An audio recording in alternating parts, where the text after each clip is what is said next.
Hi everyone, स्वागत करती हूँ आप सभी का आज के इस इम्पॉर्टेंट वीडियो में। आज की वीडियो आप लोगों के लिए इम्पॉर्टेंट होने वाली है क्योंकि यहाँ हम EMRS एग्ज़ाम से संबंधित कुछ इम्पॉर्टेंट जो आपके क्वेश्चंस थे उनके बारे में बात करेंगे और इस वीडियो को पूरा देख लेना। यहाँ पर आपको काफ़ी कुछ क्लैरिटी होने वाली है इस एग्ज़ाम को लेकर के। आप लोगों ने काफ़ी सारे क्वेश्चंस पूछे थे based on your examination pattern, cut off, exam date से रिलेटेड जो भी आप सवाल पूछते हैं, तो आज हम इन सारे क्वेश्चंस को डील करेंगे। सो स्टार्ट करते एक एक करके बात करेंगे। इसके बाद हम लोग एग्जामिनेशन आप कब तक आपका एग्जाम हो सकता है एक्सपेक्टेड, उसके बारे में बात करेंगे। लास्ट ईयर कट ऑफ क्या रही है, इससे हम एक एनालिसिस करेंगे कि किस तरीके से आप लोगों का इस बार का जो कंपटीशन है या जो आपका खुद का जो इंडिविजुअल प्रिपरेशन है वो कैसा रहेगा। एंड योर एग्जाम स्ट्रैटेजी, इसमें मैं फोकस करने वाली हूँ इम्पॉर्टेंटली। आप जो pedagogy, case study, experiential learning से रिलेटेड क्वेश्चंस पूछते हैं, NEP हो गया, या फिर आपका जो टॉपिक्स है जो आप एप्टीट्यूड देखते हैं उसमें आपको क्या क्या पढ़ना है, इसके बारे में हम बात करेंगे। ठीक है, तो इंपॉर्टेंट अपने आप में ये वीडियो हो जाएगा। इस वीडियो को आप लोग शेयर कर सकते हैं with your friends as well, and if you are watching me for the very first time so you can join, you can subscribe to this channel. आपको अपकमिंग वीडियोज़ यहाँ देखने को मिलेंगी EMRS में। एंड इसके साथ साथ एप्लीकेशन पे ऑलरेडी पेड बैच अवेलेबल है for teaching aptitude and English portion. So if you want to prepare for teaching aptitude तो आप एप्लीकेशन भी चेकआउट कर सकते हैं। I will give the link in description और कमेंट बॉक्स। बाद में बात करेंगे उसके बारे में, अभी जो ज़रूरी है उसके बारे में पहले बात कर लेते हैं। सबसे पहले देखो, यहाँ दो जो आपका एग्जाम हुआ है उसका हम एक कंपैरिजन डिस्कस करेंगे and we will try to understand कि कब आपका यहाँ पे एक्सपेक्टेड, आपको कितना समय आपका रहने वाला है for your preparation phase, right. So देखो 2023 में जो आपका नोटिफिकेशन आया था वो आपका दो उसमें आया था। पहले आपका PGT का आया था, देन आपका TGT का नोटिफिकेशन आया था। सो जून में आपका PGT का आया, 18 जुलाई को आपका यहाँ पे TGT का नोटिफिकेशन आया था। अलग अलग डेट्स पे ये दोनों अलग अलग नोटिफिकेशन इन्होंने निकाला था। लास्ट डेट लास्ट टाइम पे TGT की क्या थी, 18 जुलाई से 18 अगस्त थी, फॉर्म फिल करने की अंतिम तिथि थी। एंड फिर इसको रीओपन किया गया था अक्टूबर के अंदर, फिर से दोबारा फॉर्म फिलिंग की प्रक्रिया स्टार्ट हुई थी अक्टूबर के अंदर। सो आप ये देख सकते हैं कि लास्ट ईयर जो आपका लास्ट ईयर जो आपका लास्ट डेट थी फॉर्म फिल करने की वो अक्टूबर 13 थी। इस बार की जो लास्ट आपकी एग्जामिनेशन फॉर्म फिलिंग ऑनलाइन प्रक्रिया जो है वो 23 अक्टूबर है। तो इससे पहले पहले अपने फॉर्म फिल अप कर लीजिएगा इफ़ यू आर एलिजिबल। सो यहाँ पे इस बारी 23 अक्टूबर है। एग्जाम डेट की अगर हम बात करें तो यहाँ पे इससे हमें बहुत कुछ आइडिया मिलता है। अक्टूबर में लास्ट एग्जाम ऑनलाइन आवेदन की प्रक्रियाएं हुई जो कि रीओपन हुआ था बाद में। एग्जाम आपका 16, 17, 23, 24 तक आपके ये सारी परीक्षाएं इसमें कंडक्ट की गई थी। आपका TGT, PGT सारे जितने भी आपके teaching and non teaching exam थे वो आपके कंडक्ट किए गए थे दिसंबर के अंदर। तो आपका दिसंबर के सेकेंड वीक में एग्जाम स्टार्ट हो गए थे, ठीक है। एंड देन आंसर की आ गया आपका आफ्टर 10 डेज, आपका आंसर की आ गया वहाँ पे 3 जन तक। फिर आपका रिजल्ट आ गया 22 तक। तो ये इसमें आपको बेसिकली आप देख रहे हैं टोटल आपके पास कितना समय था यहाँ पे लास्ट टाइम पे, 2 मंथ। जिन्होंने तैयारी की होगी उनको पता होगा कि अक्टूबर में लास्ट फॉर्म फिल हुआ एंड देन नवंबर पूरा मिला, दिसंबर सेकेंड वीक में एग्जाम हो गए। इसी तरह 2023 का भी पैटर्न, बहुत ज़्यादा चांसेस हैं कि आप लोगों को मैक्स टू मैक्स 2 मंथ्स का समय मिलेगा। यहाँ पर भी आप लोग यहाँ पे 23 अक्टूबर तक तो फॉर्म फिल कर रहे हैं, लेकिन उसके बाद जो आपका नवंबर है ये आपका बहुत इंपॉर्टेंट फेज रहने वाला है। बिकॉज फिर दिसंबर में आपका एक्सपेक्टेडली दिसंबर के किसी भी आप 3rd वीक में मान सकते हो कि आपकी परीक्षा हो सकती है। ज़्यादा से ज़्यादा अगर लंबा जाएगा तो जैन में जाएगा, इससे आगे नहीं जाएगा, ठीक है। सो आपकी जो परीक्षा है वो एग्जैक्ट डेट किसी को भी नहीं पता, लेकिन येस आपका मोस्टली जो यहाँ पे ऐसे एग्जाम में जो आपको समय दिया जाता है, चाहे KVS हो चाहे EMRS हो, जो भी आपकी सेंट्रल वैकेंसीज होती है, आपको 2 ही महीने का टाइम मिलता है वहाँ पे। So you only have max to max 2 months to prepare. And October हो गया, नवंबर आपको मिलेगा, दिसंबर में आपको 3rd वीक तक या फिर दिसंबर के 2nd वीक तक कभी भी एग्ज़ाम देखने को मिल जाएगा। किसी कारणवश अगर लेट होता भी है तो आपका जनवरी के 1st वीक में ये परीक्षाएं, आपका जो एग्ज़ाम डेट है वो आपको देखने को कभी भी मिल जाएगा। ठीक है, ये तो हो गई बेसिक बात। बाकी wait for the final confirmation from the board and आप तब तक अपनी तैयारी करते रहिए। ये सब मत सोचिए कि एग्ज़ाम कब होगा। मैं बस यहाँ पे एक आइडिया, एक अनुमान डिस्कस कर रहे हैं हम। ठीक है, इसका मतलब ये नहीं है कि आप पैनिक हो जाएं कि काम टाइम बहुत कम है हमारे पास, ऐसा कुछ नहीं है। देखो, जो सिलेक्शन होगा वो आपका 1:10 रेशियो में रहने वाला है, यानी कि एक वैकेंसी पे 10 लोगों को यहाँ पे क्या किया जाएगा, सिलेक्ट किया जाएगा। सो एक सीट पर 10 कैंडिडेट शॉर्टलिस्ट होंगे टीयर 1 में। तो टीयर 1 जो आपका 100 मार्क्स का पेपर आप देख रहे हो, उसके बाद हर एक वैकेंसी पे 10 जो कैंडिडेट्स हैं वो रेस में रहने वाले हैं यहाँ पे टीयर 2 में जो जाएंगे।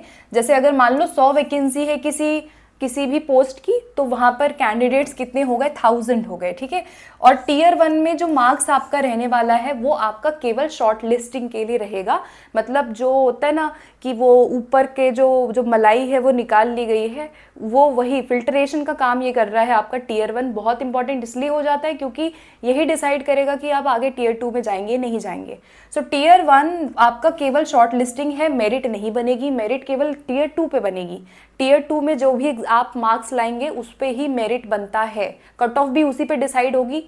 तो लास्ट ईयर कट ऑफ भी हम लोग देखेंगे क्या रहने वाला है। तो based on your tier 2 performance your merit will be decided कि आपका क्या रहने वाला। और इस बार का ऑफ कोर्स वैकेंसीज जो है वो टीजीटी में लास्ट टाइम ज्यादा थी, इस बार कम है। तो वैकेंसीज इस बार कम है तो कंपटीशन और टफ रहने वाला है।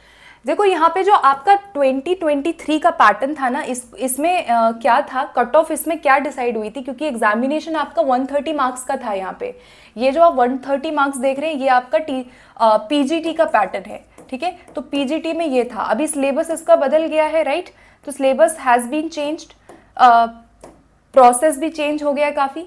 सो ये पहले का जो पेपर था आपका 130 मार्क्स जो है, और जो 20 मार्क्स था इसमें आप देख रहे हैं लैंग्वेज में आपका ईच लैंग्वेज में लास्ट टाइम बोला गया था कि हर भाषा में आपको 10 में से 4 लाना है, लेकिन इस बारी इन्होंने टोटल बोला है। ठीक है, ये काफ़ी कंफ्यूजिंग वाला ये एक बहुत है कि कितना है मार्क्स, क्योंकि एग्जैक्टली डिसाइड ये नोटिफिकेशन में भी क्लियरली नहीं बोला गया है। लेकिन यस, अगर उन्होंने लिखा है एग्रीगेट टोटल, दैट मीन्स कि you need to obtain minimum 40% marks out of 3 languages और 2 लैंग्वेज जो भी आपका होगा। ठीक है, even if it is TGT और पीजीटी।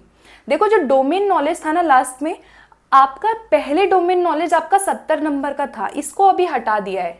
ठीक है, और अभी आपका एक्सपीरियंशियल केस स्टडी और एनईपी का वेटेज बढ़ गया है, राइट। एनईपी आपका 10 नंबर हो गया और एक्सपीरियंशियल पेडागोजी आपका 20 नंबर हो गया। इसके बारे में भी बात करेंगे। काफ़ी कंफ्यूजन है कि इसमें क्या क्या आएगा, तो इसको मैं अच्छे से अभी डिस्कस करने वाली हूँ। आगे बढ़ते हैं, तब तक अभी मैं बस बेसिक बता रही हूँ। ये आपका लास्ट टीजीटी का पैटर्न है ना। तो टीजीटी में भी वही था, भाषा था, 30 मार्क्स का लैंग्वेज था। यहाँ पे 80 मार्क्स का आता था, 65 मार्क्स आपका डोमेन आता था, जो कि अभी हटा दिया गया है, क्योंकि अभी टीयर 2 में आपका जो भी आपका विषय होगा ना वो आपका टीयर 2 में ही आएगा, वो टीयर 1 में नहीं आएगा। अब जो लोग पूछ रहे हैं कि हमारा केस स्टडी एनईपी कैसे आएगा, तो इसके बारे में बताऊंगी कि आपका क्या क्या यहाँ पे आने वाला है। ठीक है, सो ये आप कट ऑफ देख लो पहले, फिर हम टॉपिक्स के बारे में बात करेंगे कि क्या आपका इंपॉर्टेंट है, क्या पढ़ना है, कैसे कितना फोकस करना है किस पे। देखो, लास्ट आपका कट ऑफ रहा, ये कट ऑफ देखो मैं सिर्फ कट ऑफ इसलिए डिस्कस कर रही हूँ so that you will get an idea. यहाँ पे इस कट ऑफ से इस बारे एग्जाम का कोई इतना लेना देना ज़्यादा नहीं है, क्योंकि cut off will be decided entirely based on your tier 2 exam. ठीक है, और डिपेंड करेगा कितने नंबर ऑफ कैंडिडेट टीयर 2 में गए, कितना कंपटीशन था, what was the level of the question, क्या पेपर का मॉडरेट लेवल है कि इजी है, उस पर डिपेंड करता है काफ़ी कुछ। कट ऑफ कैटेगरी पे भी डिपेंड करता है। ठीक है, लेकिन हाँ, एक आइडिया मान सकते हो कि कंपटीशन कितना था।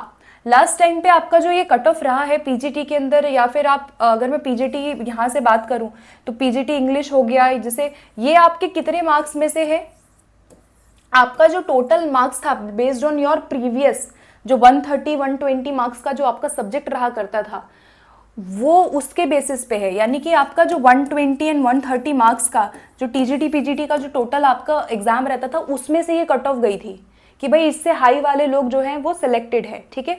तो ये कट ऑफ आप अपना अपना देख सकते हो, ये टीजीटी पीजीटी का है, ठीक है। पीजीटी इंग्लिश, ज्योग्राफी हो गया, हिंदी, हिस्ट्री, मराठी, ये सब आपका कट ऑफ गया है। तो कट ऑफ ये आपको लग रहा होगा कि कम है, लेकिन ये कम नहीं है, अच्छा खासा कंपटीशन था, क्योंकि यहाँ पे नेगेटिव मार्किंग कितनी थी, 0.25 की यहाँ पे नेगेटिव मार्किंग थी।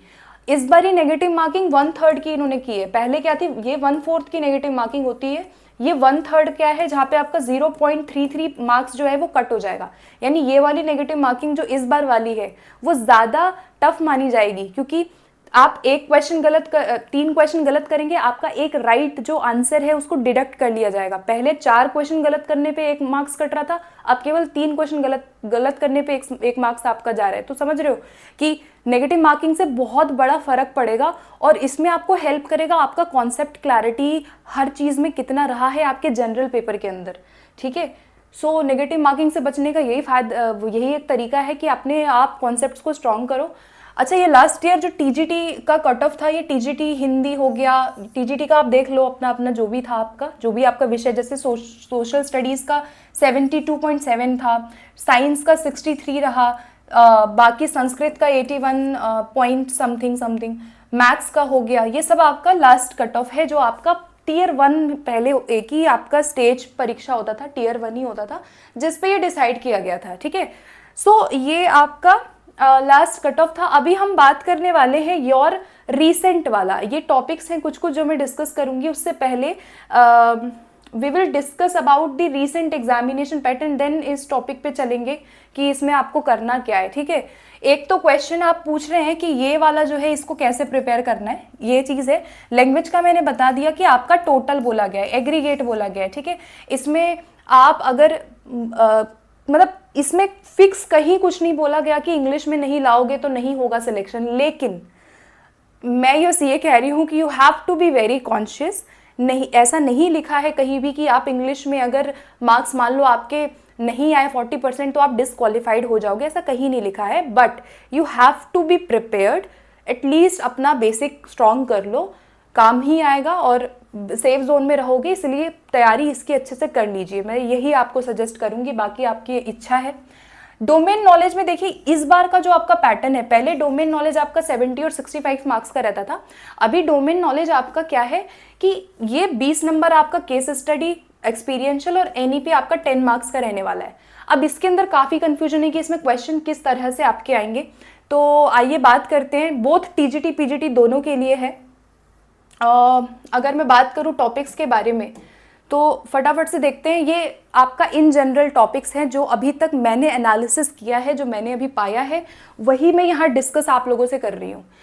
टीचिंग एप्टीट्यूड पोर्शन में you have to focus on major topics, और सिलेक्शन आपका एग्जाम स्ट्रेटजी केवल एक ही चीज़ है, कोई ट्रिक नहीं है, कुछ नहीं है। You have to clear your basic concepts, you have to do lots of questions. आप टॉपिक को डिटेल गहराई से पढ़िए। जैसे एप्टीट्यूड है तो इसमें आपको पढ़ना क्या क्या है, जो आपके थियरीज हैं, बेसिक थियरी में कह रही हूँ, क्योंकि प्याजे से लास्ट पेपर में क्वेश्चन आया, इस बार भी आएगा। प्याजे पढ़ लीजिए, ठीक है, ब्लूम को पढ़ लीजिए, ये मूल्यांकन है, ये सब आपको पढ़ना है। अप्रोच, आपके टीचिंग के जितने आपके दृष्टिकोण है वो आपको पढ़ना है, डिफरेंट हमारे अप्रोचेज होते हैं। Then evaluation very very important आपका इस बार ही रहने वाला है। कम से कम ये मान के चलो कि ये जो आपका इवैल्यूएशन है अकेला 5 से 6 नंबर का क्वेश्चन यहाँ से आपका दिखेगा। इसके अंदर देखो आईसीटी मॉडल्स पढ़ना है, आईसीटी का मॉडल पूछा गया था लास्ट टाइम, इस बार भी आईसीटी बेस्ड क्वेश्चन आएगा। आईसीटी टीचिंग में क्या कैसे होता है वो चीज़ हो गया, परीक्षण आपके टाइप्स ऑफ टेस्ट हो गया, आपका फैक्टर्स अफेक्टिंग लर्निंग हो गया। ये आपके मोस्टली जो क्वेश्चन थे वो फैक्चुअल थे, जो डेप्थ में आपके होते हैं, फैक्चुअल क्वेश्चन यहाँ से आपके आए थे। एंड जो हम डिफरेंट अप्रोचेस की बात करते हैं ये आपका थोड़ा सा प्रैक्टिस बेस्ड आया था, ठीक है। और पेडागोजी की बेसिक चीज़ें जैसे प्रिंसिपल्स ऑफ टीचिंग हो गया, लर्नर सेंटर्ड अप्रोच आपको पढ़ना है, टीचर सेंटर्ड, लर्नर सेंटर्ड क्या होता है, आपका एक्टिव टीचिंग क्या होती है। तो ये बेसिकली एप्टीट्यूड वाला जो पार्ट है ना वो आपको करना है, ठीक है। फिर आपका एनईपी और जो आप केस स्टडी पूछते हो इसको डिस्कस करते हैं। देखो एनईपी क्वेश्चंस जो है आप जो अपना विषय देखते हैं, चाहे if you are preparing for TGT और whether you are preparing for PGT, NEP will be common for all general across all subjects. Your NEP questions will be common. बहुत कम केस ऐसा होगा जब आपका सब्जेक्ट बहुत स्पेसिफिक पूछ लिया है।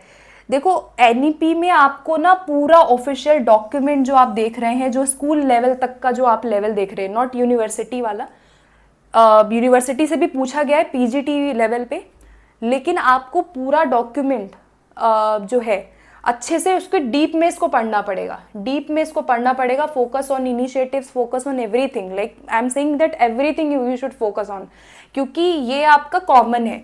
हर एग्जाम में कॉमन क्वेश्चन आ रहे हैं, जैसे 5+3+3+4 आपका हिंदी में भी आ गया, इंग्लिश में भी आ गया, आपका मैथ्स में भी आ रहा है, कॉमन चीज़ें आ रही हैं, ठीक है। तो कॉमन एनईपी सबको पढ़ना है, लेकिन डीप में पढ़ना है। ऐसे नहीं आ जाएगा बहुत सरल, थोड़ा सा डीप में पूछेगा, अच्छा लेवल पूछेगा। केस स्टडी वाला जो क्वेश्चन आप पूछ रहे हो, अगर मैं बात करूं यहाँ लैंग्वेज, ये आपका पहली बात आपका हाई स्कोरिंग रहेगा, क्योंकि ये आपका पेडागोजी है। Case study is nothing but your pedagogy subject. अब देखो यहाँ पर पेडागोजी के अंदर जो आप यहाँ पे देखते हैं, अगर हम बात करें यहाँ पे, तो हिंदी और इंग्लिश के अंदर ना आपका पैसेज पूछा गया है। केस स्टडी के बेसिस पे इन्होंने पैसेज पूछा हुआ है। हिंदी में आपके बेसिक जो टीचिंग वाले क्वेश्चंस होते हैं, जो आप पेडागोजी कॉमन पढ़ते हो, वो आपका हिंदी में आया हुआ था। एंड एनईपी आपका डेप्थ में पढ़ना है, टीजीटी पीजीटी सभी को सेम कॉमन आपका एनईपी आने वाला है। सामान्य जो आपका क्वेश्चन होगा वही आएगा। बहुत कम केस है जब आपका सब्जेक्ट को डीप में पूछेगा, ऐसा नहीं पूछेगा इतना आपको, लेकिन गहराई से पढ़ना पड़ेगा, ठीक है। तो मतलब ये है कि अपनी तरफ से पढ़ के जाना है सारा, ऐसा नहीं है कि नहीं पढ़ेंगे, हम कॉमन ही पढ़ के जाएंगे, लेकिन हाँ you have to be ready. तो अभी तक का आपका ऐसा है। केस स्टडी वाला क्वेश्चन जो है इंग्लिश हिंदी में आपका पैसेज रिलेटेड आ जाएगा। हिंदी में बहुत कॉमन क्वेश्चन आए हुए थे, जो आप टीचिंग एप्टीट्यूड देखते हो वैसा ही था। और आपके जो अदर सब्जेक्ट्स हो गए, जैसे कि आपका टीजीटी एसएसटी हो गया, तो एसएसटी में आपका एक्सपीरियंशियल लर्निंग कैसे होगा, डिस्कशन मेथड कैसे होगा, प्रोजेक्ट मेथड कैसे होगा, अगर एक बच्चा आईसीटी टूल को यूज़ कर रहा है तो वो कैसे होगा। इसी तरह साइंस में भी ऐसे ही क्वेश्चन आपके आए हुए थे। मतलब बेसिक क्वेश्चन जो होते हैं आपके पेडागोजी, जो आप सीटेट में देखते हो, वो वाली पेडागोजी भी अगर आप कर लेंगे तो आपका बहुत हद तक प्रैक्टिस हो जाएगा। And you have to do lots of practice. इसका केवल प्रैक्टिस कर लोगे, बेसिक्स जो है आपका वो हो जाएगा इसमें, ठीक है। बाकी और अगर हम टॉपिक्स की बात करें तो आपका एप्टीट्यूड पढ़ना है पूरा। आपका विषय ऑलरेडी दिया हुआ है, सब्जेक्ट डिटेल में आपका सिलेबस, उस सिलेबस के अंदर भी बहुत चीज़ें हैं। जैसे अप्रोच हो गया, तो एक्सप्लेनेटरी अप्रोच क्या होता है, इन्वेस्टिगेटरी क्या होता है, इन्वेस्टिगेशन, इंडक्टिव डिडक्टिव आ गया, कैरेक्टरिस्टिक होते हैं टीचर के कुछ, मैनेजमेंट क्या है क्लासरूम का, इफेक्टिव टीचिंग कैसी होती है, लर्नर की कैरेक्टरिस्टिक में एडोलेसेंस स्टेज को अच्छे से इसको फोकस करना है, ठीक है। मेथड्स ऑफ टीचिंग आपका स्पेशली जुड़ा हुआ है, तो सारी जितनी मेथड्स वगैरह हैं, आईसीटी बेस्ड मेथड हो गए, टीचर सेंटर्ड है, ग्रुप सेंटर्ड है, लर्नर सेंटर्ड है, ये सारे टॉपिक है। आईसीटी टूल इंपॉर्टेंट है, आईसीटी को अच्छे से टेक्नोलॉजी बेसिस जो है, जो आपका शिक्षा में टेक्नोलॉजी है उसको पढ़ लेना है अच्छे से। सो ये सब चीज़ें हो गई आपके common topics which I was discussing with you. I hope कि क्लैरिटी हो गई होगी। मार्क्स का मैंने पहले ही डिस्कस कर ही लिया है ना। आपको टियर 2 परीक्षा का जो मार्क्स है वो 30% आपका ओबीसी ईडब्ल्यूएस और यूआर के लिए, 25% एससी एसटी पीडब्ल्यूडी के लिए। तो अपना आप स्ट्रॉन्ग करिए। जो भी यहाँ पे अभी मैंने टॉपिक डिस्कस किया है, make sure to start preparing for it. And I hope कि आज के इस सेशन में आपको क्लैरिटी हो गई होगी about your examination pattern and everything. Strategy में देखो, सिर्फ यही कहूँगी कि आपका जो स्ट्रैटेजी रहेगा वो आप ये फोकस मान के चलो कि जो आपका बेसिक है, आपका एप्टीट्यूड पोर्शन हुआ, या जो ये तीनों चीज़ें हो गई, ये ज़रूरी है आपके लिए करना। बाकी ये सब तो कर लोगे। करंट अफेयर 6 महीने, लास्ट 6 मंथ्स का करंट अफेयर पढ़ लीजिएगा, 2 से 4 क्वेश्चन आ जाएंगे। आईसीटी की मेरी प्लेलिस्ट आपको मिल जाएगी, ठीक है। तो प्लेलिस्ट चेकआउट करना आईसीटी का पूरा, वहाँ पूरा आपको वीडियो मिल जाएगा आईसीटी का। ऑलरेडी यूट्यूब पे मैंने इंग्लिश का भी कराया है, आईसीटी भी कराया है, तो you can check out later. And आप जुड़ सकते हैं बैच, अगर आपको बैच लेना है तो आप बैच से भी जुड़ सकते हैं for preparation. And I am already taking classes in paid batch as well. So if you want to join the paid batch, तो आपको मेरी एप्लीकेशन है ये, प्ले स्टोर से डाउनलोड करके, या link I will give the in the description box, so you can check out, you can join. आप batch join कर सकते हैं। टेस्ट सीरीज आ चुकी है ऑलरेडी, एप्लीकेशन पे चल रहा है, और इस पे भी वीडियोस एंड जो भी आपका टॉपिक वाइज जो क्रम से जो सीरीज़ है वो हम कर रहे हैं। और पूरे तरीके से यहाँ पे आपको सारी वीडियोस एंड टेस्ट सीरीज यहाँ पे आपको मिलेगी। So you can check out if you have not. And मिलते हैं अगली वीडियो के साथ। Thank you so much for watching. अगली वीडियो के साथ मिलते हैं। In case of any doubt let me know in comment box. Thank you.